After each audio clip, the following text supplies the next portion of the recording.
If you want to win a Stanley Cup, you have to have a few guys on your team that up their game come playoff time. You have to have that one guy that you can rely on to score a clutch goal exactly when the team needs it. He doesn't necessarily have to be your best player, but he has to be the one that you can always rely on to show up in big moments. Well, for the Colorado Avalanche, that player is Val Nichushkin. The Dallas Stars selected Nichushkin 10th overall in the 2013 NHL Draft. However, Val never really took off with the team. His best season in Dallas came in the 2018-19 season, where he put up 10 points in 57 games with no goals. Because he wasn't really working out in Dallas, he hit the market to free agency, where he would sign with Colorado on a one-year deal. He would slowly but surely improve with the Avs, putting up 27 points in his first season, earning a new contract with the team, and then 21 points in his second season, but that was of course a shortened season due to COVID. However, his breakout season would come in the 21-22 season, as he would explode to put up 52 points in 62 games. He brought great energy every night for the Avalanche and was beginning to fit into their top six really well. While he was great in the regular season, Avs fans were still not expecting what he brought to the Stanley Cup playoffs. He would put up 15 points in 20 games. Val ended up scoring so many huge games for the team on their run to the Cup.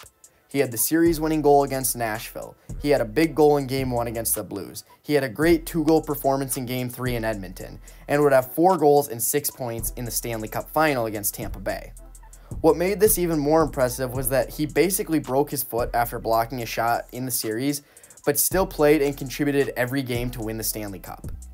While he may not have won the Conn Smythe or anything like Cale Makar, he was without a doubt a huge part of winning that cup, especially with him making just $2.5 million.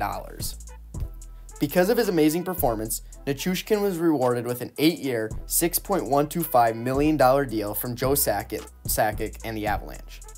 In his first year on the contract, he would begin the season with 7 goals and 5 assists through the first 7 games of the campaign. It looked like he may truly turn into a point-per-game guy for Colorado. But unfortunately, he battled the injury bug and was in and out of the lineup all season. He only ended up playing 53 games, but still put up a very tremendous 47 points. Fans thought having a healthy Nichushkin would really help their depth as they entered the playoffs, and he had a huge game-tying goal in Game 2 to help Colorado complete a 2-goal comeback over Seattle. However, when the team was in Seattle for Game 3, he mysteriously had disappeared from the team. People didn't know what was going on and became extremely worried. Some believed he may be in trouble with the law, but nothing was really being released. The team lost the series in 7 games, and many fans thought Val's time in Colorado may have absolutely come to an end. However, during the offseason, it was announced that he would be back for this season with the team. The players welcomed him back and were glad to have him. He was a little inconsistent after coming back, but was really coming into form around Christmas time. He was playing with McKinnon and Rantanen and finding a lot of success with them. However, after scoring 2 goals against Vegas on January 10th, it was announced that he would be entering the Players' Assistance Program and was out indefinitely. Fans were once again worried that they could be losing Nichushkin for the season, but he made a return on March 8th versus Minnesota and would score a goal in his first 3 games back. He was heating up again, but then once again would fall to injury and miss 4 games just as he was starting to get hot. After returning, he struggled to find his game and just wasn't producing the same way offensively. However, after scoring 2 goals against Edmonton in the final regular season game, the Nuke was ready for the postseason. He began the first-round series against Winnipeg on the second line, but would score the first goal of the playoffs for the Avs in Game 1. Although they would lose that game, it was a huge goal to get things going offensively and was also a terrific shot. In Game 2, he would have an empty netter to seal the win for Colorado, but it was a hard-working, pretty much like 1-on-5 play, and one of the better empty netters you'll see scored. After returning to Denver for Game 3, Val would move up to the top line again with Mac and Moose. He would have a massive tip-in on the power play to tie the game and begin the third period's onslaught of goals for Colorado.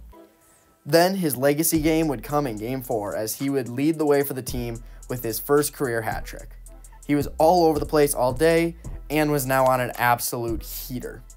Then finally in Game 5, he would once again score the first goal for Colorado to tie the game at 1 and eventually lead them to a win to close out the series. Nichushkin had 7 goals in the 5-game series and would have at least one in every game.